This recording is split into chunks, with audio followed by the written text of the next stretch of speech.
Thank you, John. Thank you, John. John, the poster. Sure to like the movie. John, the poster. John, Keep in mind, if you don't like the movie, the autograph's not going to work I out. love the movie. I was in it. John, right up top. John, right up top. John, on top. One more try.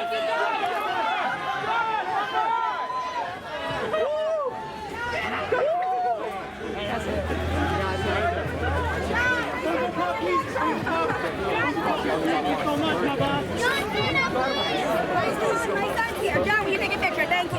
John, please, can we get a picture? Come on, get up, Chris. Get down, then. Get up, Chris. Sir, my daughter's here. You're pushing her. You're too loud. John, my comment? My comment? John, my comment?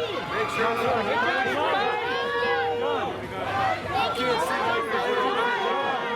John, on top of John. John, would you mind? John, would you mind? Side by side, here. See ya.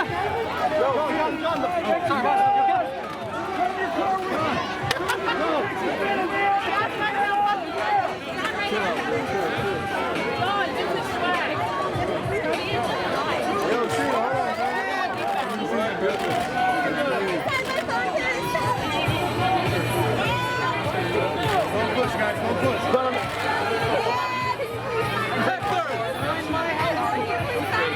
He's on the plastic gun. Yo, Cena. Right here, the plastic. Yo, Cena. I'm fucking with you, bro. Cena. John.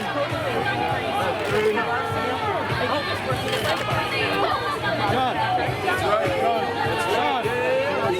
John. Yo, Cena, bro. It's great to see you. Cena. Cena. Devalue focus.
juggling a lot. A lot of people are out of work, facing economic uncertainty, really struggling. So all of these stressors tend to exacerbate any cracks in the relationship or any struggles. So the first is to be aware of what your triggers are, when you're getting triggered. I like to think of, if you think about your anger and your frustration, let's go from 0 to 10. 10 being you're screaming at your partner and you're saying 10 usually. I'm usually at 10. Go on. Yeah. Well, that's why we want to keep you out of a relationship for a while until you learn some skills. And 0 being like you're totally calm, cool, like hanging on the couch, feeling good.